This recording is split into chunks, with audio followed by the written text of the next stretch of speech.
Southeast Radio's Business Matters with Karl Fitzpatrick. Well, Paddy Andrews is a 7-time All-Ireland football winner with Dublin, but Paddy is also known as a strategist within the corporate environment as he holds the role of Director of Private Clients with Metis Ireland. Metis Ireland is planning to grow its business by 100% over the next 2 years, and Paddy joins us now to outline this ambitious growth plan. Paddy, I'd like to start by looking at your sporting success. Not many people can say that they are a 7-time All-Ireland football winner, but of the many special days that you had in the Dublin jersey, what do you remember most fondly? Nice to chat to you. Thanks for having me. This is my 4th summer out of the team, so it's funny when you're in it, and we had an incredible time. A bit bumpier at the start, but we had a couple of bad defeats, but towards the end of my career under Jim Gavin and Desi Farrell, we were obviously very successful. And you don't really stop and think about things when you're in the middle of it. It's pretty relentless, just focusing on the next game and the next game and the next game, and the competition within our own squad, the competition we're facing from the likes of Kerry and Mayo and Tyrone and these teams as well. You didn't have time to kind of sit back and enjoy it, I suppose, or take stock of where you're at. So the last couple of years have been nice to, once you hang up the boots, to look back. And pride, I suppose, is the biggest thing. It was an incredible team to be a part of. And you look on now in Croke Park and you watch the teams, they're still obviously very competitive and successful last season. You do miss it, but it was just very proud to have done it for 13 years. You know, it was an amazing experience. Tell me, as a keen strategist both on and off the field, what's your approach to strategy? I was always interested in management and leadership and effective leadership and strategy. And I'd experienced it in a sporting context and in work, in my career professionally at Davy and then at Metis. But I wanted to kind of learn the academics behind it as well. So I enrolled in an MBA September 2021. I absolutely loved the experience, Karl, and learning the kind of theories and the academics behind leadership and leadership styles and business strategy and things like that. And it was funny where I was at in my career at Metis.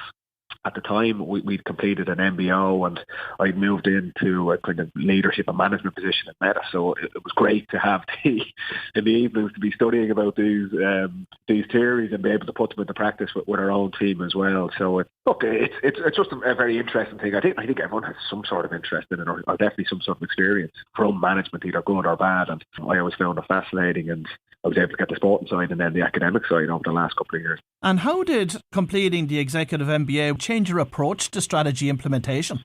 The biggest thing I think it brings, and I think a lot of people say out of the MBA, it's quite varied in the modules.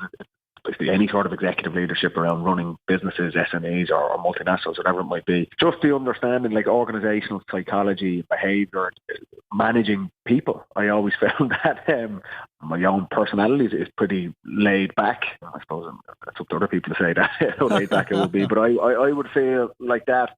But understanding everyone is different in your team, whether you're managing 5 people or 500 people. It's how do you connect with your team, the people you're working with, the people who are reporting to you, who you're reporting to. So the nuances around that, I found that fascinating.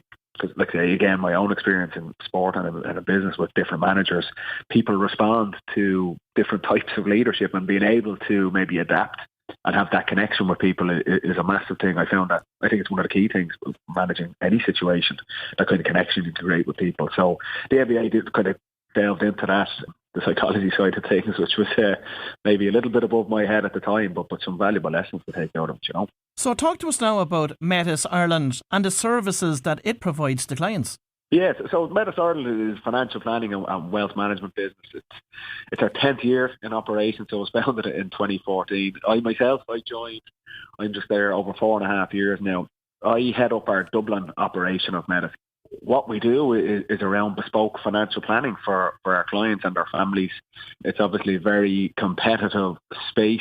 People may have, and when people come to us for the first time, I suppose they might have a preconceived idea of what they're going to get or what they might expect. And most of the time, not in all cases, but most of the time people come to us and the first questions they ask, they're putting the cart before the horse. They think we're going to talk to them about the stock market, or what should I invest in, or what are you guys going to do here? And very simply, we say, we can't do any of that stuff. Our plan, or your plan, the family's plan, comes first.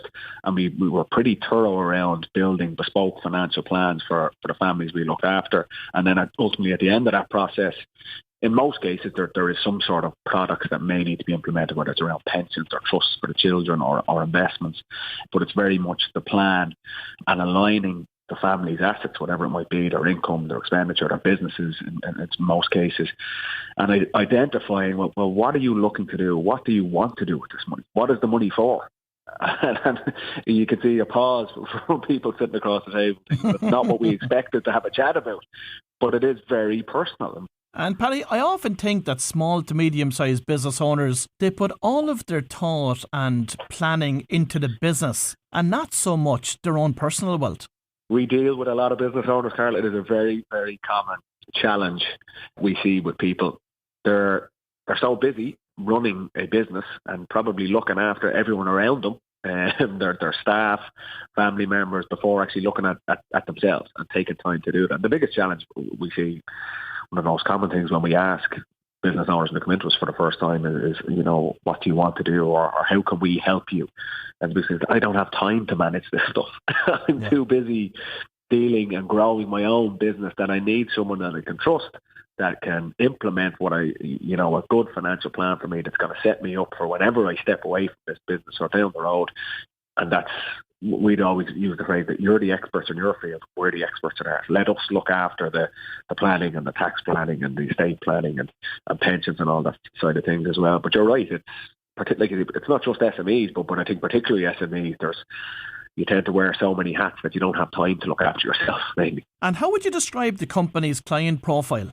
I'd say we've about just over 1,500 clients now over the course of the last 10 years, varying in size, obviously, but some are larger clients to newer, more maybe junior clients.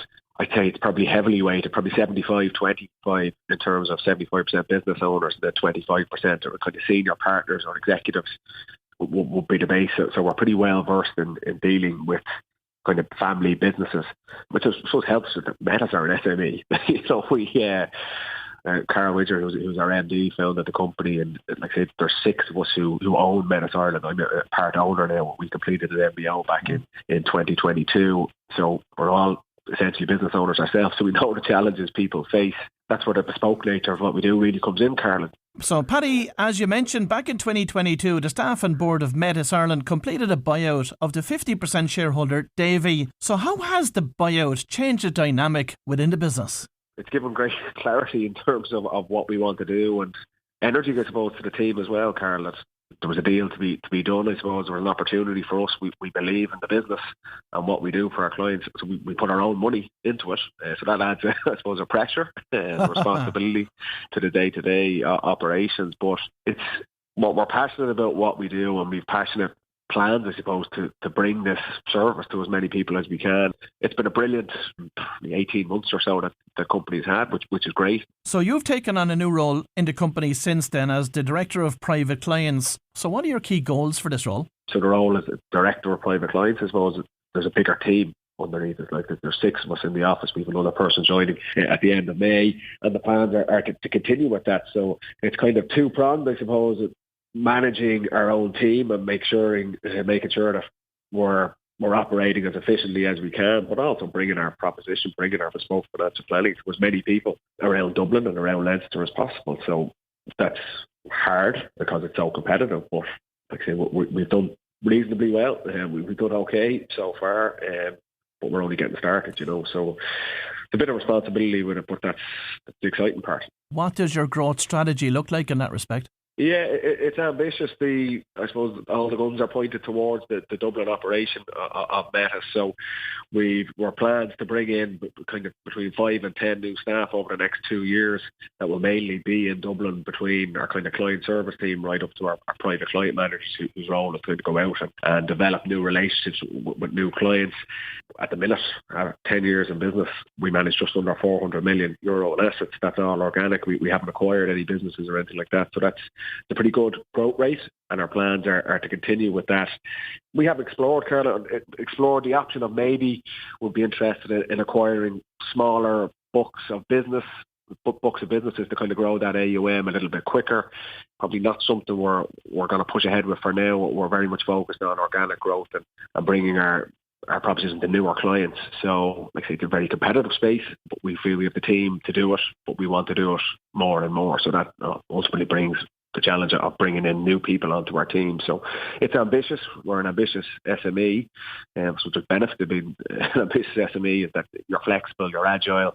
But like I say, over the last couple of years, we've achieved big things. So we have a confidence in what we do. It's not going to be easy, but we feel we can go and do it. We have seen huge amounts of consolidation in the general insurance space in Ireland over the past number of years. Yeah. Is there any chance that we're going to see something likewise happening in the wealth management and pensions and financial services brokerage? I would imagine so, yes. I think we've seen bits of it, definitely on the general insurance side. It's been far more prevalent. But I do, and I think the reality is the challenges SMEs or newer advisors face when it comes to financial services and wealth management is costs, the massive burden, I suppose, of regulation, regulation and compliance, which is great. It needs to happen and has needed to happen, but that has brought a burden on in terms of cost and time and expertise, I suppose, for smaller advisors or institutions. The beauty, I suppose, of what we have at Metis, we have a head of compliance, Sinead Clinton, a brilliant lady. She's been involved with Metis since the very beginning. Her designated role is as head of compliance. She's a master's in compliance experience in that field. And you might have looked maybe 5 or 6 years ago for Metis at the size they were back then. Do we need a full-time head of compliance? But it's worked back then. It's definitely valued by our clients now, and it will absolutely stand to us in the future. But the challenge for maybe newer advisors or smaller firms with maybe 2 or 3 staff, and there's lots of those people doing really good work, is the cost and the burden of that. They probably won't have an option but to merge with someone else or consolidate with, like say, larger entities. I do think you can already see parts of this happening in the industry, but I think that is going to continue. Absolutely. Well, Paddy, it's an exciting time for the business, no doubt about that. Now, finally, before you go, I'm going to have to tackle you on this one. We're just at the start of the 2024 championship. Are you predicting that the boys in blue will be lifting the Sam Maguire again this year? You cast the tough questions to the end, Karl. I'm looking forward to it. This new structure is, I know the players love it because they're playing week on week on week, which is great. So you're not flogged and training for 3 or 4 weeks at a time. So the games are ticking fast. It's very early days, obviously. The hurling championship's probably a bit better, isn't it? In the early days, obviously, the Munster championship kicks off. It's more competitive. The football championship usually takes a little bit longer to get going. I'm meant to be impartial. I do a bit of analysis now in my spare time, a bit of punditry, and I'm meant to be impartial, but I can't be, Karl. I'm going to go all in on the Dubs. I think the Dubs are going to retain it again. Well, if you've just tuned in, that was Paddy Andrews, Director of Private Clients with Metis Ireland, and I'd like to thank Paddy for discussing the company's growth plans with us this morning. Southeast Radio's Business Matters with Karl Fitzpatrick.